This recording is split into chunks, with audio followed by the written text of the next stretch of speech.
Buenos días, hermanos.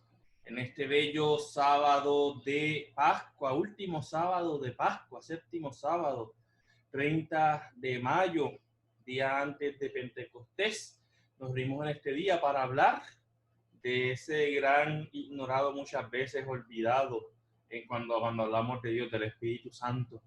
Y para comenzar entonces hoy esta reflexión, esta charla sobre el Espíritu Santo, qué mejor que utilizar la misma oración del Espíritu Santo que se utilizaría hoy en misa. En nombre del Padre, del Hijo, del Espíritu Santo. Amén. Dios Todopoderoso, te pedimos que haga brillar sobre nosotros el resplandor de tu gloria y confirmes con la luz de tu Espíritu Santo los corazones de quienes hemos renacido por tu gracia. Por nuestro Señor Jesucristo, tu Hijo, y contigo vive y reina en la unidad del Espíritu Santo y es Dios por los siglos de los siglos. Amén. Pues sí, en el espíritu del Espíritu Santo me pidieron varias personas que hoy hablara un poco del Espíritu Santo. Yo espero no irme en una reflexión muy teológica sobre el Espíritu Santo, pero sí, para poder hablar un poquito del Espíritu Santo hay que entender un poco también a la Trinidad. Y miren cómo la revelación que viene por Cristo, este Dios que quiere dársenos a conocer desde el comienzo de la creación, cómo ese Dios estaba en el subconsciente de la humanidad. Cuando, por ejemplo, en India tienes la realidad Brahman, que es su Dios, con tres manifestaciones: Brahma, Vishnu, Shiva, y de los tres Vishnu se encarna. ¿Les parece similar? Tienes, por ejemplo, en Grecia los tres grandes dioses, los tres hijos de Urano, ¿no? Zeus, Poseidón y Hades. Y aunque ninguno se encarna, Zeus tuvo muchísimos hijos. La Trinidad, quien es Dios, la esencia de Dios, estaba en la subconsciencia de la humanidad hasta que vino la revelación total en Cristo. Y sabemos por Cristo que el Dios triuno, trino, se revela así en el Hijo a través del Espíritu Santo. Tres en uno, tres son uno, mismo ser, diferentes personalidades. Tres personas de un Dios que se relacionan entre sí en un término griego que se dice pericoresis, que en latín se tradujo como circuncisión. Y es que dentro de la Trinidad, sin poderlo entender, las tres divinas personas están envueltas como en un baile eterno. Están bailando entre sí, relacionándose eternamente entre sí. Y de Dios se puede hablar de dos formas. Una cosa es hablar del Dios inmanente, y otra es del Dios económico. Dios es inmanente por necesidad e económico por amor. ¿Qué significa eso? Bueno, son dos formas de ver a Dios. Cuando se habla de la Trinidad, hay dos formas de hablar de la Trinidad. Una es de hablar del Dios en sí, Dios inmanente, y otra es de hablar del Dios para nosotros, en relación con nosotros. Y eso lo llamamos la Trinidad económica. Cuando hablamos del Dios en sí, el Padre, la fuente de todo, eterno, innacible, increado, es el que genera eternamente. Tienes la Trinidad, tienes el Hijo, que es eternamente engendrado, por toda la eternidad está siendo engendrado. Y se crea la relación de padre e hijo. Y en la encarnación, cuando hablamos de la economía, ese hijo se encarna. Tienes el Dios Espíritu Santo, de que hablamos, que por toda la eternidad es procediendo, es emanando del Padre. Se crea una relación donde el Padre y el Hijo expiran al Espíritu Santo, como que lo respiran, como que lo soplan. Y del Espíritu Santo procede. El Espíritu Santo procede del Padre y del Hijo. De la forma que dentro del mundo el Hijo se encarna, dentro del mundo el Espíritu es enviado. Este Padre que es generador, que engendra, que expira, también es creador y crea el mundo. Pero ya el mundo no es Dios. Entonces el Dios Padre, generador, el que engendra, el que emana, el que expira, el que crea. Y cuando crea el mundo, en ese mundo, el Hijo se encarna, el Espíritu es enviado. Comienza la relación de la Trinidad con nosotros. Y aunque las tres divinas personas tuvieron parte en la creación, le decimos al Padre Creador. Aunque las tres divinas personas tuvieron parte en nuestra redención, le decimos al Hijo Redentor. Y aunque las tres divinas personas tuvieron parte en nuestra santificación, le decimos al Espíritu Santo santificador. Cuando yo hablo con los musulmanes, ellos tienen la idea de los 99 nombres de Dios y yo trato de explicar la Trinidad. A mí me gusta usar la Trinidad económica para explicar y le digo, mira, dentro de los 99 nombres que tú tienes para Dios, imagínate ese Dios en relación contigo.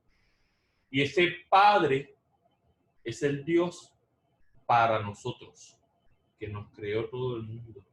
Todo lo que está aquí lo hizo para nosotros. El Dios en el que estamos parados. El Dios que está en todas las cosas está totalmente alrededor nuestro.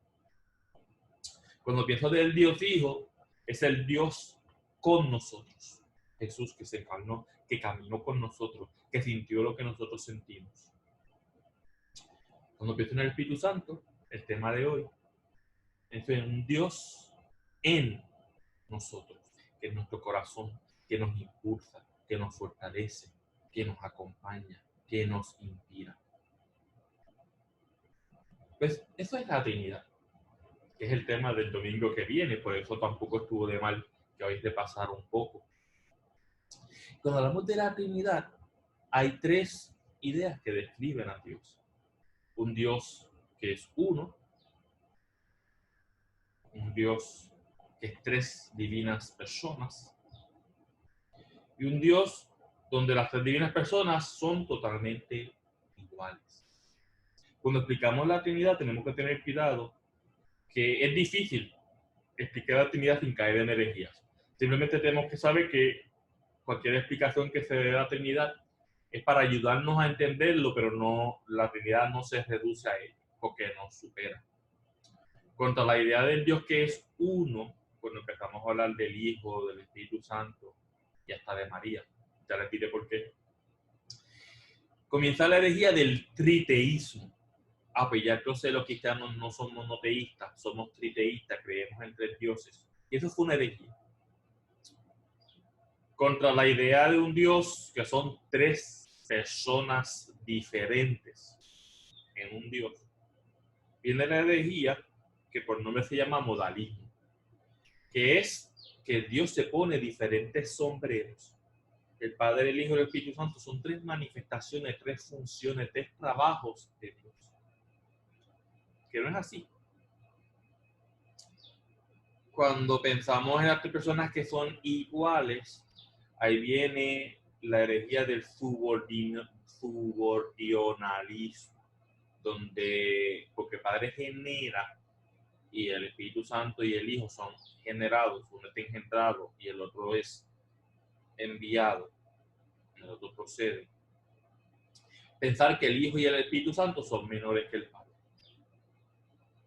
Ya sea que viene del Padre, como en el arianismo, que sube hacia el Padre, como en el adiacionismo. Dios adopta a Jesús y lo diviniza. Arianismo, Dios es menos que Dios, Jesús es menos que Dios porque es engendrado. Docetismo, donde Jesús no fue humano, simplemente fue un disfraz. Esas son las herejías cristianas.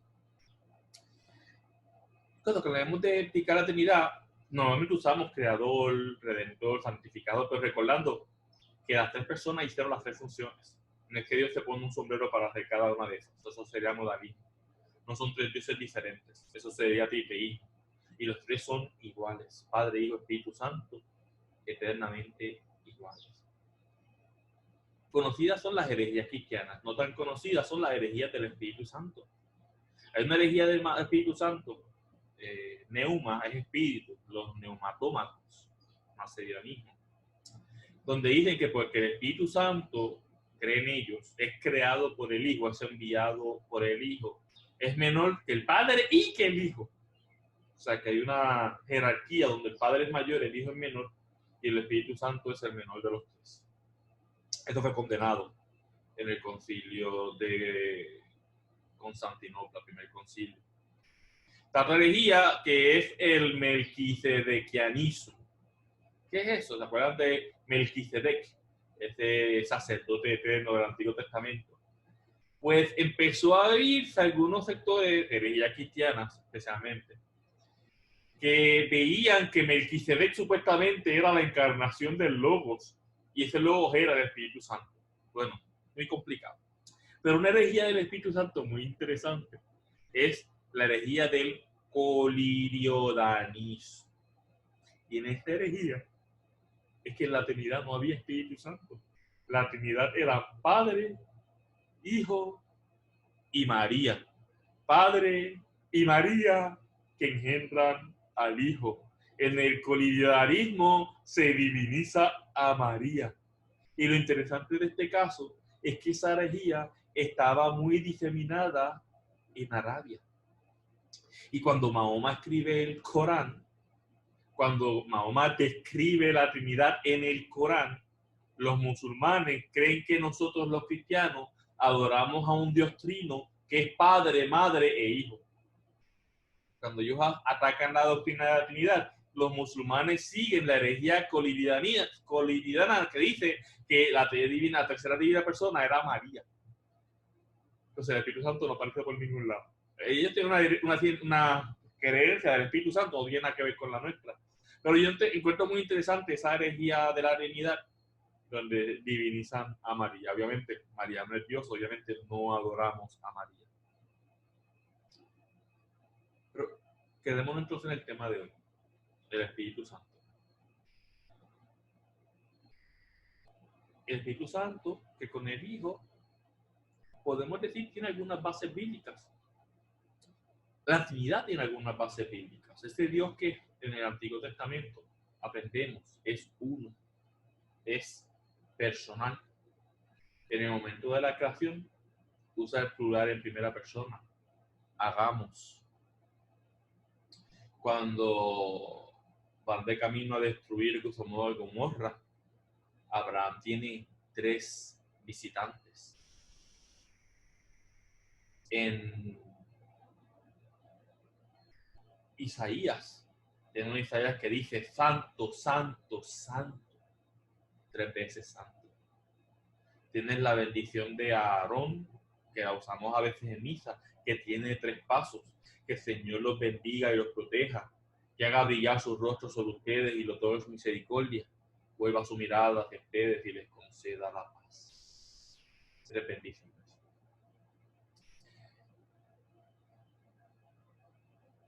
En el libro de sabiduría, bueno, el libro de sabiduría del Antiguo Testamento se refiere a Dios como sabiduría, como palabra, como poder y espíritu. Entonces, hay cosas que apuntan, no está la doctrina de la Trinidad del Antiguo Testamento, eso sería deshonesto decir, pero hay cosas que apuntan a un Dios trino en el Antiguo Testamento. Y el Espíritu Santo per se, en el judaísmo, pues el Espíritu de Dios hay varias formas de referirse a él. Las 3 que suelen citarse, Ruach Elohim, en Génesis 1:2, el Espíritu Santo. Ruach de el Señor, para no usar el nombre de Dios, las 4 letras, en Isaías 11:2. Ruach HaMás, que es la sabiduría, el espíritu de la sabiduría, que lo vemos en Isaías 11:2. Y hay muchos otros nombres para el Espíritu Santo. Pero los que no hablan del Espíritu Santo, si hablan de espíritu a través de todo el Antiguo Testamento. Hablan de, por ejemplo, del Ruach HaKodesh, que es la fuerza, la cualidad, la influencia divina. que influencia a los profetas. Está el Ruach Kosheka en el Salmo 51, que habla de tu Espíritu Santo hablándole a Dios. Tienes el Ruach Kocho en Isaías 63, verso 10 y versos 11, donde Isaías habla de su Espíritu Santo haciendo referencia a Dios. Y si no hablamos del Espíritu Santo per se, a través de todo el Antiguo Testamento aparecen frases de Ruach del Espíritu. Génesis 1:2, Samuel 16:13, Salmo 143:10, Isaías 44:3, Joel 2:28. Y no les digo esta cita porque no quiero alargarme mucho. Tienen citas para que vean que hablan del Espíritu. No es el Espíritu Santo, no es solamente el Espíritu de Dios, pero el Espíritu tenía un lugar privilegiado en el Antiguo Testamento. El Espíritu era el que movía a los profetas. El Espíritu Santo era el que unía al rey, y ya les diré por qué. También en ciertas áreas del Antiguo Testamento, a Dios se les refiere por el Espíritu Santo. Recuerden que los judíos no se atrevían a usar el nombre de Dios. Y a mí me gusta la tradición cristiana, yo por eso no me gusta decir el nombre de Dios, esas 4 letras que nosotros decimos de una forma y los protestantes dicen de otra. Cada vez que ellos ven esto decían Señor o decían Espíritu. Entonces, el uso de Espíritu para referirse a Dios viene de esa costumbre de no querer decir el nombre de Dios. Ellos también consideran que el Espíritu inspiró a los autores bíblicos. Inspiró, por ejemplo, a Salomón a escribir el Cantar de los Cantares, el libro de Proverbios, el libro de Sabiduría, dos de los cuales no lo tienen nuestros hermanos separados. Pero la creencia de los judíos es que una vez mueren los 3 últimos profetas, Hagai, Zacarías y Malaquías, Dios, el Espíritu, dejó de manifestarse a Israel, dejó de hablarle a Israel. Y esta que es la creencia judía, es la creencia protestante. Con la muerte de Malaquías no hubo inspiración divina, Dios no se manifestó a su pueblo por 400 años hasta que llegó Jesús. Mañana, que es el Pentecostés, que celebramos la venida del Espíritu Santo, que se nos dice en Hechos que ocurrió 50 días después, está inspirada el nombre también en una fiesta judía, la fiesta de las semanas, el Shavuot, la fiesta que los judíos celebraban, pero que cuando comenzaban a cosechar el trigo, pero que dentro de su cronología, si en la Pascua Moisés los libera y los israelitas son liberados de la esclavitud en Egipto, 50 días después, el día que comienza la cosecha del trigo, que es la razón principal de la fiesta de Shavuot, de Pentecostés, en su matemática, Moisés sube al monte y les da la ley. Y los israelitas se convierten en una nación comprometida a servir a Dios.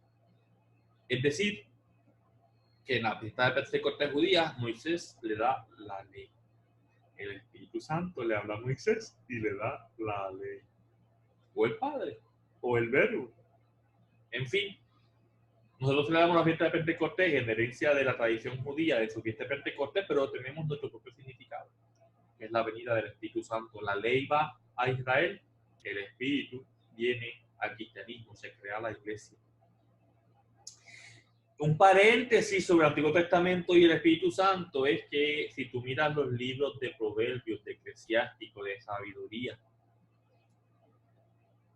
hablan de la dama sabiduría, Sofía.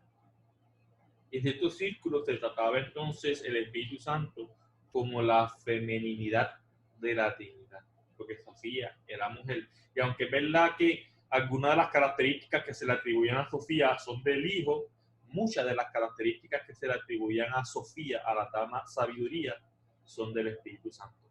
Entonces, ahí estaba un poco la feminidad en Dios. Eso es del Espíritu Santo en el judaísmo, pero vayamos entonces al Espíritu Santo en el cristianismo.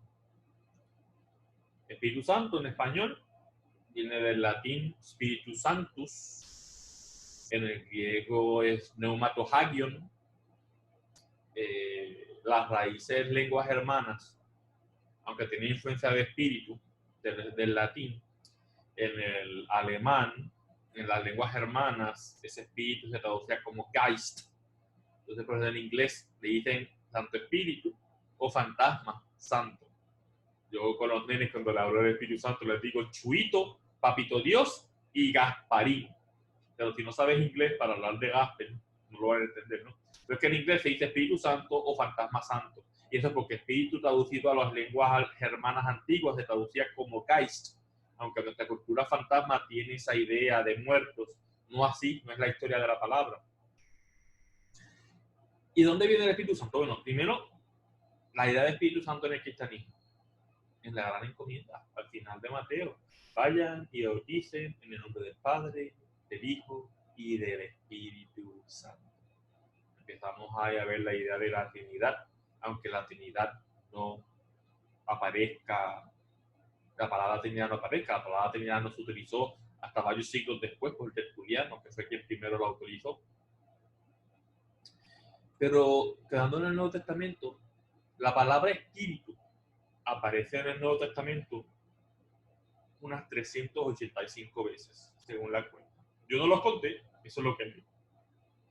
Y concretamente la palabra Espíritu Santo, referencias al Espíritu Santo, aparece en el Nuevo Testamento 93 veces. En los evangelios sinópticos se nos habla de la presencia del Espíritu Santo en la Anunciación,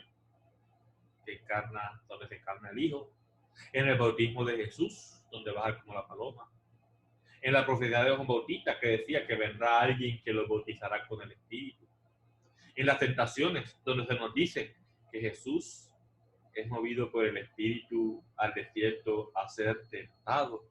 Los que no les gusta la traducción de no nos lleves a la tentación, que es el original griego y en latín, pero que en español traducimos no nos dejes caer en la tentación. Bueno, entendemos nuestra teología, pero las palabras de Jesús no nos lleves a la tentación. Y el Espíritu Santo llevó a Jesús al desierto a ser tentado, ¿no? De ahí viene la idea. El Espíritu Santo a través de los evangelios están en la promesa de Jesús, que vendrá el Consolador, el Confortador, el Abogado. En la historia de Pentecostés, donde finalmente, antes de descender, Jesús envía a su Espíritu, le dice a los apóstoles, los pecados que perdonen serán perdonados, los que aten quedarán atados. En el libro de Hechos de los Apóstoles, que muchos padres de la iglesia lo denominaban libro de los Hechos del Espíritu Santo, porque de las 93 veces que aparece el Espíritu Santo en el Nuevo Testamento, 55 menciones son en el libro de Hechos, mucho más de la mitad de las apariciones. En el primer libro de la Biblia del Nuevo Testamento, el primero de los libros, de los 27 libros del Nuevo Testamento que se compuso, la carta de Tesalonicenses de Pablo, en el capítulo 1, verso 6, ahí ya nos habla del Espíritu Santo. Y lo repite nuevamente en el capítulo 4, verso 8. Y tenía la cita y la perdí, se las debo. Tesalonicenses 1, 6 y 4, 8. El primer libro del Nuevo Testamento, ya en su primer capítulo, en los primeros 10 versos, verso 6, ya habla del Espíritu Santo. Entonces tenemos entonces del Nuevo Testamento la idea de este Espíritu Santo que llamamos también el Paráclito, el Confortador, el Consolador, el Abogado. Y esos tres títulos tener cuidado, ¿no? Porque abogado solemos decirle a María abogada ante Jesús. Eso puede llevarnos a problemas, ¿no? Pero los tres títulos del Espíritu Santo, Confortador, Consolador, Abogado. Creemos que el Espíritu Santo inspira e interpreta la Escritura, pero no soy yo quien interpreta, es la Iglesia quien interpreta. Y eso es la importancia de la tradición. Por 2000 años, el Espíritu Santo ha ido trabajando, inspirando a la Iglesia, a los creyentes, a que vayan entendiendo. Y cuando yo creo algo, porque el Espíritu Santo me inspira, si va en contra de lo que por 2000 años todos los teólogos han creído del Espíritu Santo, hay que tener la humildad de decir, aunque yo creo esto y puedo estar 99.9% seguro de esto, si el Espíritu Santo guía a la iglesia, debo tener la humildad de decir, quizás yo soy el que está mal. Hay un meme que está en internet que me gusta mucho, que dice herejía. Ese momento, cuando tú te sientes inspirado por el Espíritu Santo y tienes una idea, simplemente porque leíste la Biblia compuesta, recogida, compilada por los padres de la iglesia, ¿no? Por la misma iglesia. Tu idea, tu inspiración se aparta de la iglesia, pero estás leyendo una Biblia que te dio la misma iglesia, ¿no? Así que, bíblicamente, el Espíritu Santo comienza en la fórmula bautismal y se menciona 93 veces. Y cuando empieza la liturgia, desde la comunidad antigua, la idea de la Trinidad, se bautiza en nombre del Padre, del Hijo y del Espíritu Santo, se sumergía cuando eran adultos 3 veces a la persona en algo, para la Trinidad.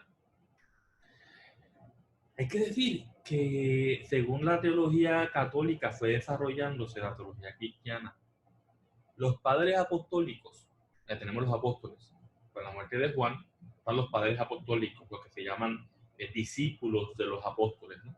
Los padres apóstoles no hablan casi nada del Espíritu Santo. Las primeras menciones del Espíritu Santo, por ejemplo, las encontramos, voy a mencionar 4 nombres. Un primer nombre sería en Clemente de Roma, que fue el 4º papa, tercer sucesor de Pedro. En Clemente de Roma, que murió en el año 97, o sea que escribe antes del año 97, dice él, el Hijo preexistente habla por el Espíritu Santo, por el Espíritu, y el Espíritu habla por los profetas. Como el Dios empieza a relacionarse con su humanidad. Clemente también dice, el Espíritu Santo es la iglesia espiritual preexistente, es la madre de todos los fieles. Piensen en la feminidad que le decía dentro de la Trinidad. El Espíritu Santo es la madre de los fieles, la iglesia espiritual preexistente. Eso es Clemente de Roma, escribiendo antes del año 97. Tienes, por ejemplo, Ignacio de Antioquía, sucesor de Pedro en la sede de Antioquía, el tercer patriarca de Antioquía, quien muere en el año 98. Y él nos dice, el Espíritu Santo es el principio de la concepción virginal de María. Es el instrumento del establecimiento de la iglesia por Cristo. La Trinidad es un edificio construido por el Padre, por la máquina de la cruz del Hijo. Y el Espíritu Santo es el cable que aguanta los ladrillos a nosotros en ese edificio de la iglesia. O sea que nosotros somos los ladrillos de un edificio construido por la cruz, por el Padre, y el Espíritu Santo es lo que ata los ladrillos a ese edificio. Ese es Ignacio de Antioquía. Tienes a un Ireneo de León que escribe a principios del segundo siglo. Él muere en el año 202. Ireneo de León dice, sin el Espíritu nadie recibe al Hijo, y sin el Hijo nadie puede ver al Padre. Hablando pues la necesidad del Espíritu. Un Clemente de Alejandría, la tercera grande sede de cristianismo, Roma, Antioquía y Alejandría. Clemente de Alejandría que decía, el Espíritu Santo es la luz que sale de la palabra y que ilumina a los fieles y los atrae hacia Dios. Esa primera generación de teólogos, los padres apostólicos, los discípulos de los apóstoles, no hablan mucho del Espíritu Santo. Hace 2 menciones, Clemente de Roma e Ignacio de Antioquía, discípulos del Espíritu de Pedro, por las 2 sedes. Tenemos una segunda generación con Ireneo de León y Clemente de Alejandría, segunda o tercera generación. Pero el Espíritu Santo empieza a hablarse ya entonces cuando llegan a los padres de la iglesia, los padres apologéticos, los padres de la iglesia. Pero realmente no se define hasta el Concilio de Nicea. En el Concilio de Nicea, que se llama lugar por el emperador Constantino para tratar de aclarar la pregunta de la herejía cristiana del arianismo. El credo de Nicea no dice casi nada del Espíritu Santo. El credo de Nicea termina creo en Dios Padre, creo en bla, bla, bla, bla, bla, bla, y termina el credo. Y creo en el Espíritu Santo. Punto.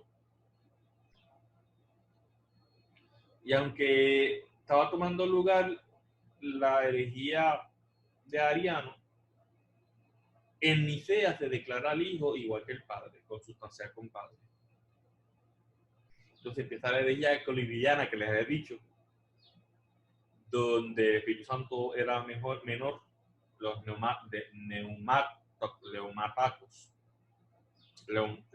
neumatómacos. Que, bueno, el Padre y el Hijo pueden ser iguales, pero el Espíritu Santo es menos, pero el Hijo es menor que el Padre y el Espíritu Santo es menos. Entonces, recuerden que el credo trata de dar respuesta a todas las herejías de la época. Todas las líneas del credo tienen una razón, y es responder a una herejía. Esto no es correcto, la creencia correcta es esta. Pues como después de Nicea se enfatiza las herejías contra el Espíritu Santo, en el Concilio de Constantinopla se desarrolla la teología del Espíritu Santo. Y este creo en el Espíritu Santo se vuelve creo en el Espíritu Santo, Señor y dador de vida, que procede del Padre. Con el Padre y el Hijo recibe una misma adoración y gloria, que habló por los profetas. Y fíjense cómo, mientras que al Hijo le llaman consubstancial con el Padre, el credo de Nicea no incluye que el Espíritu Santo proviene del Hijo, eso lo haré más tarde. El credo de Nicea y de Constantinopla dice, creo en el Espíritu Santo, Señor y dador de vida, que procede del Padre. Entonces la divinidad, la igualdad del Espíritu Santo al Padre y al Hijo viene en la tercera línea. Que el Espíritu Santo, Señor y dador de vida, que procede del Padre. Que con el Padre y el Hijo es igualmente adorado y glorificado. Esa línea que está ahí para explicar, enunciar la igualdad del Espíritu al Padre y al Hijo. Una igualdad que nace de la misma adoración. Una igualdad que nace de la misma glorificación. Con el Padre y el Hijo es juntamente adorado y glorificado. Hay varias fórmulas de traducirlo. Recibe una misma adoración y gloria, decimos nosotros los latinos católicos en español. Pero hay que decir, antes de que Nicea hablara de que el Espíritu Santo provenía solamente del Padre, los padres de la iglesia hablaban de un Espíritu que venía del Padre y del Hijo, y hablaré de eso. Pero cuando se termina el concilio de Nicea, que tenemos entonces ya el dogma, la creencia cristiana, si tú no crees en la Trinidad, tú puedes usar la etiqueta que te dé la gana, pero la autorreferencia no lo hace verdad. Lo vemos en muchos problemas, muchas cosas donde personas se declaran algo. Que tú te llames cristiano no necesariamente significa que lo sea. Muchas personas que no creen en la Trinidad, mira, si no crees en la Trinidad, no eres cristiano. O sea, ser cristiano es creer que Dios es trino y que el Hijo se encarna y que Jesús es verdadero Dios, verdadero hombre. Y que el Espíritu Santo procede del Padre o del Padre y el Hijo y es Dios, y que los tres son eternos y que no son lo mismo. Eso es ser cristiano. Esa es la esencia de la creencia cristiana. Otras cosas es lo que Jesús enseña, cómo tú vives la vida, la moralidad, está bien, todo eso. Puedes vivir en el espíritu cristiano. Pero desde el credo de Nicea y de Constantinopla, ser cristiano, si no se deje, ser cristiano significa creer en la Trinidad, creer en un Dios, en Jesús, que es Dios hombre, y creer en el Espíritu Santo, que es el Paráclito. Y una vez que tienes la idea de las tres divinas personas, en el cristianismo griego, en el cristianismo del este, se enfatiza, por eso del monoteísmo, el Padre como fuente. El Padre es quien genera al Hijo. El Padre es quien inspira el Espíritu Santo. Y ese Padre, ese Hijo, ese Espíritu Santo están en relación. Lo que les dije ahorita de la pericoresis. Entonces, en cierta forma, en la teología del este, el cristianismo griego, el Hijo y el Espíritu Santo son los dos brazos del Padre. El Hijo es engendrado el Espíritu Santo es enviado, procede, unidos a Dios por esa pericoresis y esa relación. Dios es la fuente y por eso los tres son eternos, porque los tres vienen de Dios. Esa es la creencia del este, que sostienen hoy día los cristianos ortodoxos.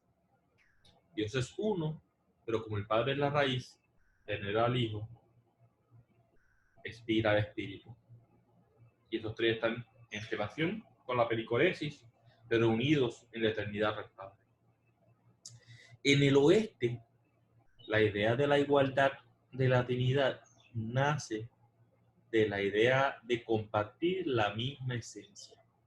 Padre, Hijo, Espíritu Santo comparten la misma esencia, por lo tanto son iguales, igualmente eternos, igualmente todopoderosos, igualmente todos bondadosos, igualmente todos sabios. La bondad, la belleza, la verdad es Dios. Entonces, en nuestra teología latina, la Iglesia Católica Latina, la igualdad de las tres personas de la Trinidad nace de que comparten la misma esencia. En el este, la igualdad viene de que están enraizados en el Padre. En el oeste, de que comparten la misma esencia. Y ahí viene una idea que ha sido causa de división en la Iglesia, que es el filioque. En griego, kaitou y ou. El concilio de Éfeso, de 431, el tercer concilio ecuménico, establece que nadie puede cambiar el credo de Nicea. Nadie. Es interesante que el credo que citan es el de Constantinopla, pero ya nadie puede cambiar el credo de Nicea.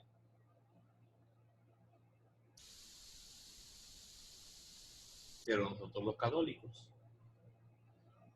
católicos latinos, la Iglesia Católica Latina, a ese credo de Nicea, de Constantinopla, hace dos cambios. Cuando hablamos de Dios, luz de luz, Dios verdadero, el Dios de Dios no estaba en Constantinopla. Estuvo en Nicea, se le quitó en Constantinopla, no está en el credo final. Pero evocando a Nicea, los católicos latinos nos gusta añadir el Dios de Dios. Eso no es parte del credo oficial de Constantinopla, se lo había quitado. Porque es repetitivo, tienes ahí Dios verdadero de Dios verdadero. Y los católicos latinos añadimos también que el Espíritu Santo procede del Hijo.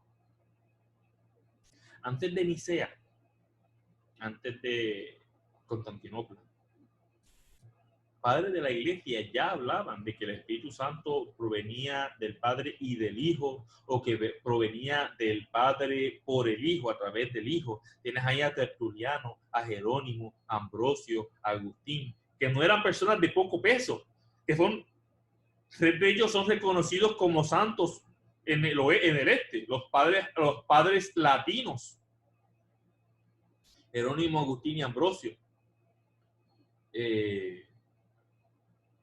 Hablaban del Espíritu Santo que venían del Padre y del Hijo, o que venía del Padre a través del Hijo.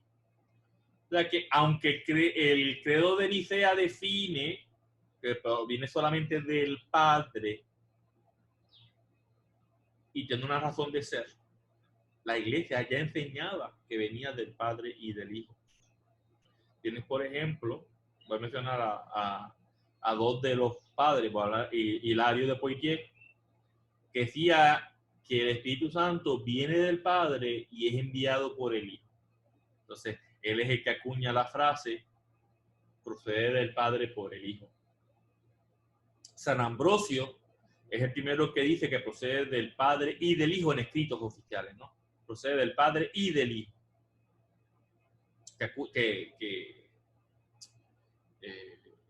Capaz de escrito, ¿no? Y del Hijo.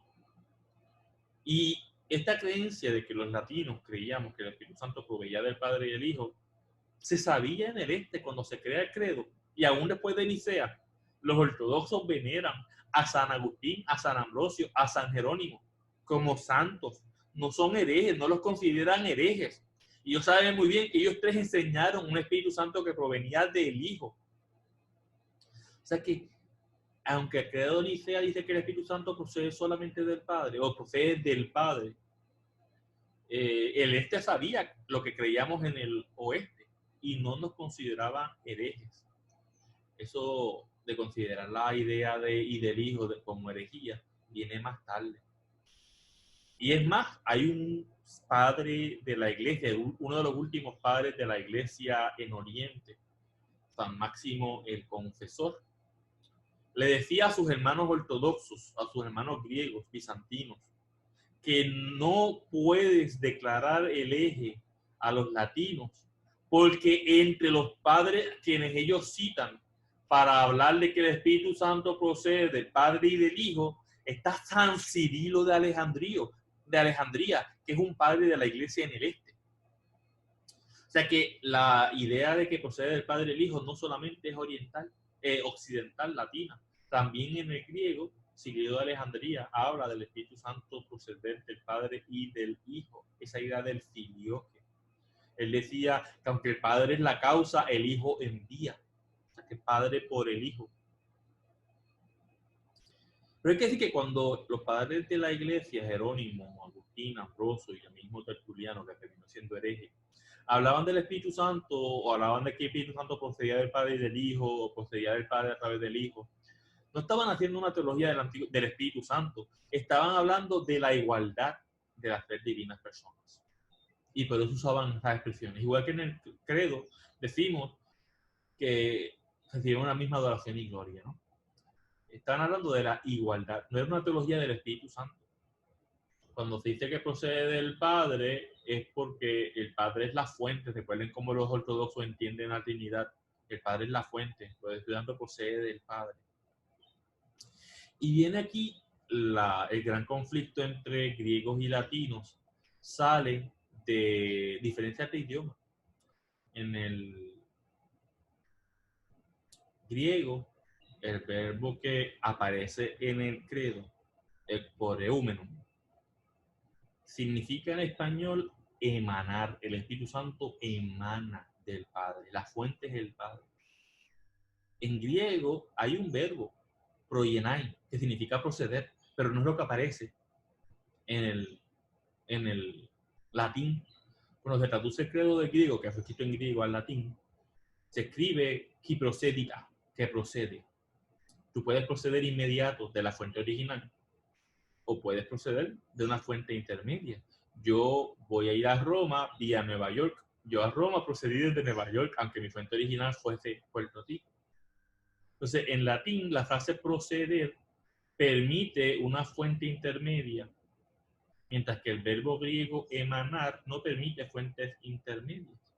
Por lo tanto, es una herejía decir en latín, en griego, cae io. O sea, decir que el Espíritu Santo emana del Hijo es una herejía para nosotros los latinos también. No puede utilizar ese verbo griego y añadirle el del Hijo. Por eso es que los católicos bizantinos, católicos en comunión con Roma, las 14 iglesias griegas, ninguna habla que el Espíritu Santo procede del Hijo, solamente del Padre.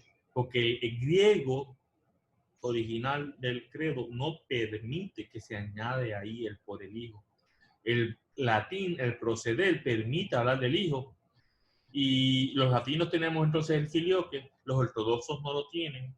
Los apostólicos, esa comunión de Armenia, coptos, siriacos, Etiopía, Eritrea, India, ellos no tienen el filioque en su credo, pero lo creen. Y los católicos griegos no necesitan tenerlo, porque como dije, es una herejía en griego. Y es curioso que aunque se enseñaba el tercer concilio de Toledo, un concilio local, usa el credo con el filioque, en 589. En la iglesia latina, en misa, no se añade el credo con el filioque hasta el 1014, 40 años antes del siglo. Solo en el 1014 aparece por primera vez el filioque oficialmente proclamado por un papa en misa, no un concilio, en misa se utilizó el filioque. Buscando la reconciliación de los católicos con los ortodoxos después del cisma, en el concilio de Florencia, en 1439, se trata de explicar cómo procede el Padre a través del Hijo, el Padre por el Hijo, y casi se entiende, ya hay unión, pero no se logró. Y aunque yo mencioné que el Tercer Concilio de Toledo hablaba que el Espíritu Santo procede del Hijo, la idea de que procede del Hijo, la primera vez que aparece en un concilio, no fue en la Iglesia Latina, fue en la Iglesia Oriental, el concilio de Seleucia en el 410, que vela que ellos eventualmente se separan de la Iglesia en el concilio de Éfeso. Pero es en un concilio de Seleucia, en la Iglesia del Este, donde por primera vez aparece el filioque. O sea que tampoco fue declarado en concilio por primera vez en el Este, no es algo nuevo latino. La idea de filioque fue dogmatizada, porque antes era una creencia, pero no era dogma. La idea del filioque del Espíritu Santo proviene del Espíritu Santo, se dogmatiza en Trento, cuando recitan el credo, incluyendo el filioque, y lo declaran que esto es lo que tú hay que creer. Hay que decir que nosotros los latinos, aunque normalmente decimos del Padre y del Hijo, la Iglesia Católica nuestra también acepta la idea de que procede del Padre por el Hijo. Fue Agustín mismo, gran padre de la Iglesia, fue quien popularizó la expresión por el Hijo. Del Padre y del Hijo, del Padre por el Hijo, son dos formas diferentes de expresar la misma idea. Hoy día los ortodoxos condenan el y del Hijo, porque lo añadieron los latinos, y aceptaban el por el Hijo. Los padres capadocios hablaban de la Trinidad, del Espíritu Santo procede del Padre por el Hijo. Y fue una creencia aceptada, no era parte del credo. El credo no tiene nada, porque ni sea, no le puedes añadir nada al credo. Aceptaban la creencia de que procedía del Padre por el Hijo. Pero cuando Trento declara anatema a cualquier persona que niegue el filioque, ahí los ortodoxos dejaron de creer y empezaron a condenar inclusive la idea de que el Espíritu Santo venía del Padre por el Hijo. Tengan en cuenta que el credo dice procede del Padre, el credo no dice procede del Padre solamente. O sea que el por el Hijo o el Hijo, aunque no esté en el credo, no necesariamente está prohibido o está excluido. Procede del Padre, no del Padre solamente. Pero en un sínodo de Jerusalén, en el 1583, los ortodoxos definen que el Espíritu Santo procede del Padre en esencia y del Padre y el Hijo en el tiempo. Pero en el concilio de Jerusalén, en el que los ortodoxos acatan las preguntas creadas por el protestantismo en 1672, ahí el concilio de Jerusalén declara para la Iglesia ortodoxa que el Espíritu Santo procede del Padre solamente, aunque no le añadan la palabra solamente. Y es interesante, aunque el concilio de Éfeso declara que el credo de Nicea y Constantinopla no puede cambiarse de ninguna forma, tanto los católicos como los ortodoxos cambian, porque cuando profesan el credo se escribió en plural. Creemos en Dios Padre, creemos en Dios Hijo. Pero tanto los ortodoxos como los católicos, cuando proclamamos el credo, decimos yo creo. O sea que ya hacemos un cambio. Pero el credo original es en plural, porque el Espíritu Santo inspira a la Iglesia y la Iglesia cree en Dios Padre, la Iglesia cree en el Hijo. Entonces, el credo realmente es en primera persona del plural, creemos. Y la razón que se añade el filioque, que no lo habíamos dicho, el arianismo que decía que Jesús, que el Hijo era menos que el Padre, tratando de decir no, que el Espíritu, el Hijo es consubstancial con el Padre, de la misma esencia del Padre, de la misma naturaleza del Padre. Dicen, bueno, pues si él de la misma naturaleza y el Espíritu Santo.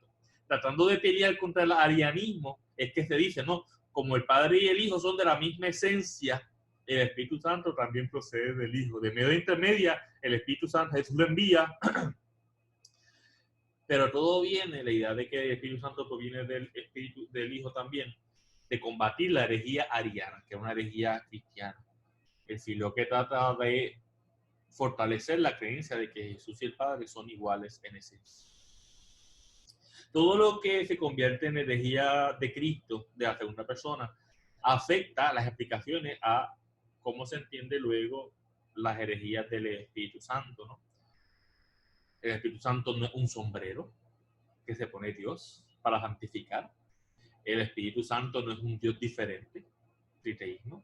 Y el Espíritu Santo no es menos ni que el Padre ni que el Hijo, que es de la misma esencia.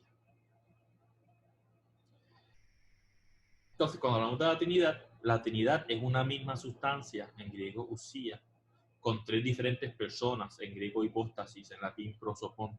Una esencia, tres personas. Cuando hablamos de Jesús, que es el Hijo, que es una persona de la Trinidad, hablamos de dos naturalezas, dos fisis. La esencia del Padre, la esencia de Dios, la eternidad, habla del qué es Dios, eterno. Las personas, los tres, hablan de los quiénes. ¿Quién es Dios? El Padre. ¿Quién es Dios? El Hijo. ¿Quién es Dios? El Espíritu Santo. Y hablando de Jesús, las dos naturalezas, fisis, hablan de cómo un Dios que es naturaleza divina y un Dios con naturaleza, un hombre con naturaleza humana. La persona con naturaleza divina, la persona con naturaleza humana. El gran padre Capadocio, Gregorio de Nacianzo, llamado Gregorio el teólogo, decía que el Antiguo Testamento nos revela al Padre. El Nuevo Testamento nos revela al Hijo y la Iglesia. Y el trabajo de la Iglesia en el mundo nos revela al Espíritu Santo. Es decir, los tiempos del Antiguo Testamento eran los tiempos del Padre, los tiempos del Nuevo Testamento eran los tiempos del Hijo, y estamos ahora en los tiempos del Espíritu Santo, en la Iglesia que trabaja en el mundo. Ha habido muchas formas de entender la Trinidad y eso afecta a nuestro entendimiento del Espíritu Santo. Por ejemplo, San Agustín decía que la Trinidad era Dios, la mente eterna, un Dios que se acuerda de sí mismo, se piensa a sí mismo, es el Padre. Un Dios que se entiende a sí mismo, es el Hijo. Y un Dios que se ama a sí mismo, es el Espíritu Santo. Entonces, la idea del Espíritu Santo como amor está en Agustín, quien también sale de lo que el Padre ama, el Hijo es amado, el Espíritu Santo es el amor entre ellos. En tanto que en Pentecostés se recibe el Espíritu Santo unido al sacramento de la confirmación, los óleos. El Padre es quien unge, el Hijo es ungido. Recuerden que Cristo Mesías significa ungido. El Padre es quien unge, el Espíritu Santo es el ungido, el Hijo es el ungido, el Espíritu Santo es el óleo con el que se unge a los dos. Cuando se bendicen los óleos sagrados para los enfermos, para los catecúmenos y el crisma en la misa crismal el Jueves Santo. Después de la oración, el obispo respira sobre los óleos, sobre el crisma, representando el Espíritu Santo que bendice. Ese Espíritu Santo en el óleo, ¿no? Pues el Padre es quien unge, el Hijo es el ungido, el Espíritu Santo es el óleo. Hablando de la Trinidad, porque hablamos de un Dios que no es uno, que es uno, monoteísmo, pero que no es dos solamente. ¿Por qué hay tres? ¿Por qué el Espíritu Santo y por qué no cuatro? Está el Padre, que es la fuente. Inmediato al Padre es generado el Hijo. El Padre engendra al Hijo.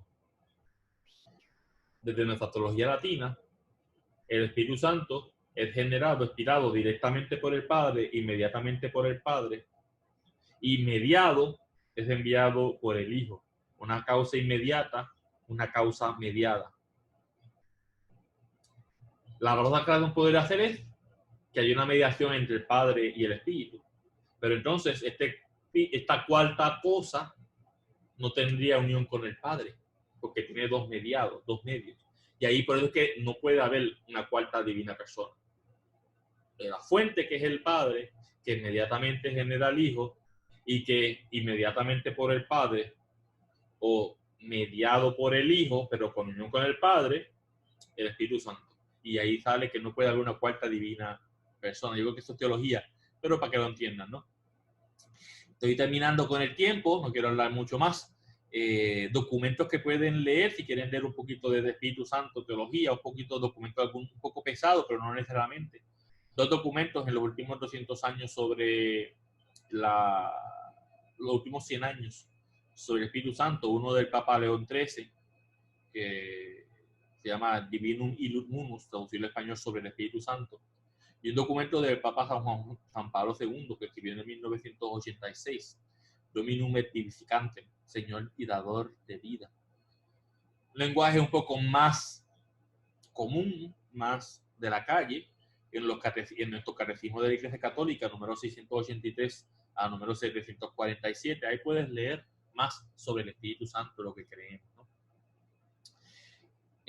Así por encimita del Espíritu Santo creemos que recibimos los frutos. En Gálatas 5, 22 al 23 se hablan de los 9 frutos del Espíritu Santo.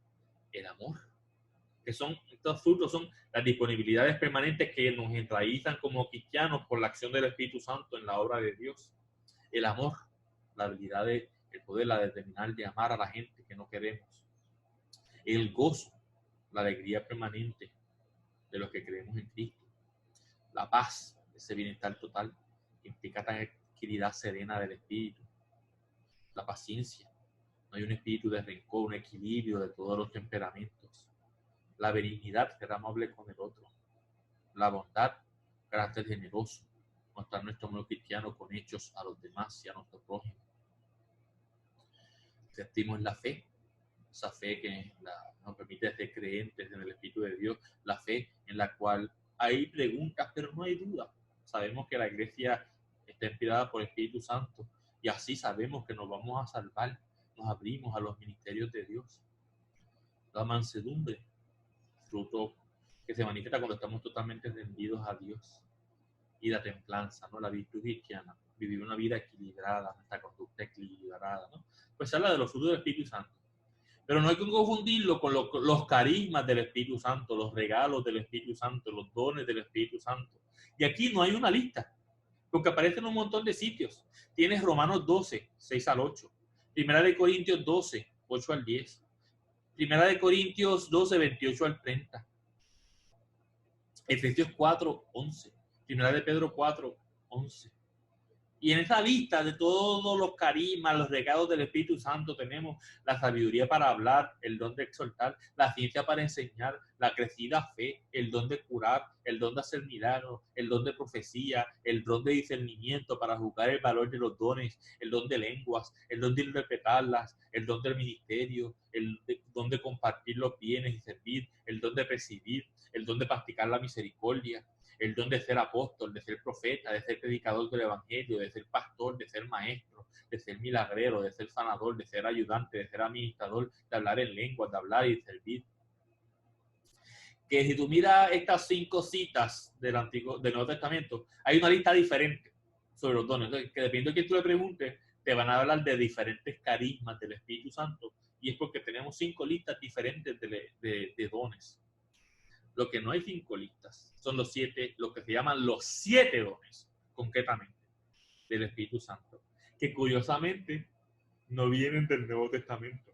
Los 7 dones vienen del Antiguo Testamento, de Isaías 11, 1 a 2, donde se nos dice que el Espíritu de Dios nos da el don de la sabiduría, el don del entendimiento, el don de la ciencia, del consejo, el don de la piedad, el don de la fortaleza, el don del temor de Dios. Hay 9 frutos del Espíritu Santo, hay un montón de carismas del Espíritu Santo y se habla de los 7 dones del Espíritu Santo por esta lista del Antiguo Testamento, de Isaías 11, 1, 2. No voy a hablar mucho de ellos, porque te explican por sí solos y pueden leer eso en internet, en los diferentes documentos. El simbolismo del Espíritu Santo, pues el Espíritu Santo a través de la historia y del arte se ha ilustrado como agua, ¿no? Unido al bautismo por fuego, pero bautismo, el Espíritu Santo, en el bautismo también recibimos el Espíritu Santo, el agua viva que se nos da a beber, que es Cristo, se nos da en el Espíritu Santo. Mencioné los óleos, la santa unción. El Espíritu Santo también se simboliza a través de la unción, soplar, como dije, del obispo. El Espíritu Santo se refleja a través del fuego, ¿no? Las lenguas de fuego en Pentecostés. A través del Nuevo Testamento, transfiguración, Antiguo Testamento, las apariciones, nubes y rayos en las montañas. Nubes y rayos eran simbolismo del Espíritu Santo. En el bautismo, la paloma. El Espíritu Santo se representa con la paloma. El Espíritu Santo también se representa con la brisa, con el viento. El Dios que sopla donde quiera. Cuando se aparece Elías, que Dios no estaba en el terremoto, no estaba en el huracán, no estaba en el fuego, Dios estaba en la brisa suave, ¿no? Pues el agua, la unción, el fuego, la paloma, el viento, las nubes, los rayos, son cosas en las que se identifica, podemos tratar de visualizar al Espíritu Santo a través del arte. Una cosa muy interesante que nosotros los católicos no hemos considerado, realmente no pensamos sobre ello. La idea de que no nos haremos imagen de Dios. El Hijo se encarna y el Espíritu Santo viene, pero el Padre que crea no entra a la historia como el Hijo o el Espíritu Santo. El Padre es el que crea la historia. Entonces los cristianos griegos, los ortodoxos, dicen que el Padre no se puede pintar, no se puede ilustrar, porque el Padre no se encarnó. Tú a veces ves a la idea de la Trinidad, ves la luz que viene, quizás ves unas manos, pero no se puede ilustrar al Padre. Nosotros los latinos como que no unimos el mandamiento a no ser ídolos o no ilustrar a Dios con eso. Y por eso tenemos, cuando vemos la Trinidad, vemos un montón de imágenes del Padre, de la edición de Daniel, el Padre con un hombre con barba blanca larga. Tenemos muchas ideas del Padre, o visiones del Padre, ¿no?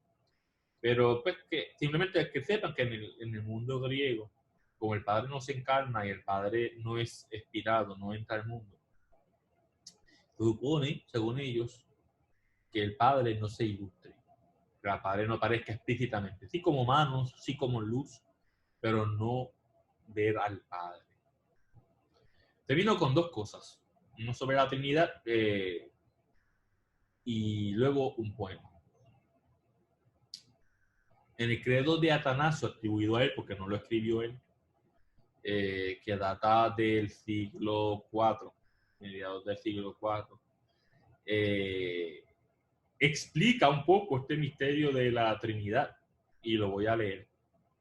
Dice: todo el que quiera salvarse, ante todo, es necesario que mantenga la fe católica. El que no la guarde íntegra e inviolada, sin duda, perecerá para siempre. Y la fe católica es esta: que adoramos a un solo Dios en la Trinidad y a la Trinidad en la unidad, sin confundir las personas ni separar la sustancia, porque una es la persona del Padre, otra la del Hijo, otra la del Espíritu Santo, pero el Padre y el Hijo y el Espíritu Santo tienen una sola divinidad, gloria igual y coeterna majestad. Cual el Padre, tal es el Hijo, tal es el Espíritu Santo. El Padre increado, el Hijo increado, el Espíritu Santo increado. Incomprensible el Padre, incomprensible el Hijo, incomprensible el Espíritu Santo. Eterno el Padre, eterno el Hijo, eterno el Espíritu Santo. Y sin embargo, no son tres eternos, sino un solo eterno. Tampoco son tres increados, ni tres incomprensibles, sino un solo increado y un solo incomprensible. Igualmente, el Padre es omnipotente, el Hijo es omnipotente, el Espíritu Santo es omnipotente, y no son tres omnipotentes, sino un solo omnipotente.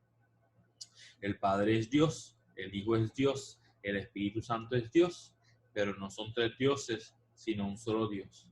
Así también, el Padre es Señor, el Hijo es Señor, el Espíritu Santo es Señor, pero no son tres señores, sino un solo Señor. Y así, como la cristiana verdad nos compele a reconocer que cada persona por sí misma es Dios y Señor, asimismo, la religión católica nos prohíbe decir que hay tres dioses o tres señores. El Padre no fue hecho por nadie, ni creado ni engendrado. El Hijo es solo del Padre, no hecho ni creado, sino engendrado. El Espíritu Santo es del Padre y del Hijo, no fue hecho ni creado, sino que procede de ellos.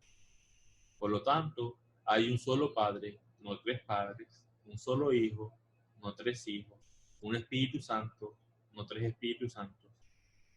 Y en esta Trinidad ninguna va antes o después del otro.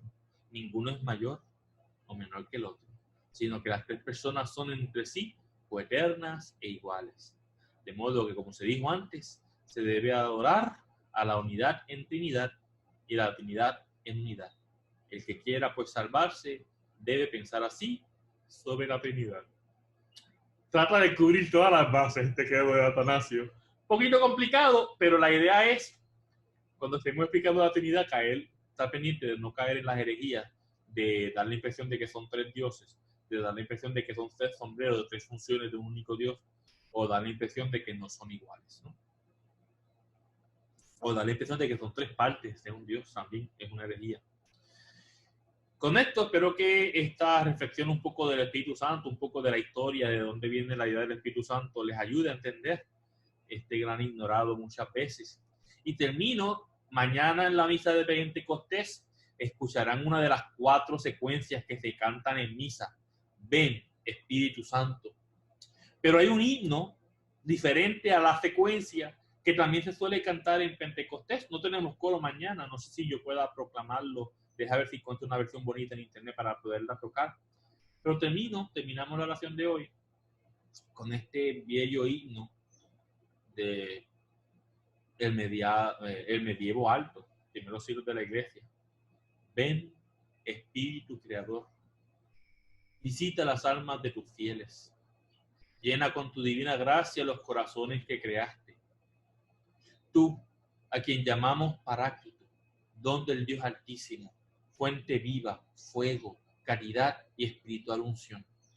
Tú derramas sobre nosotros los 7 dones, tu dedo de la diestra del Padre, tu fiel promesa del Padre, que inspiras nuestras palabras, ilumina nuestros sentidos, infunde tu amor en nuestros corazones y con tu perpetuo auxilio fortalece la debilidad de nuestro cuerpo. Aleja de nosotros al enemigo, danos pronto la paz, sé nuestro director y nuestro guía para que evitemos de todo mal. Por ti conozcamos al Padre, al Hijo revélanos también, creamos en ti su Espíritu por los siglos de los siglos. Gloria al Padre, al Hijo, gloria al Padre, a Dios Padre, al Hijo que resucitó, al Espíritu Santo Consolador, por los siglos de los siglos.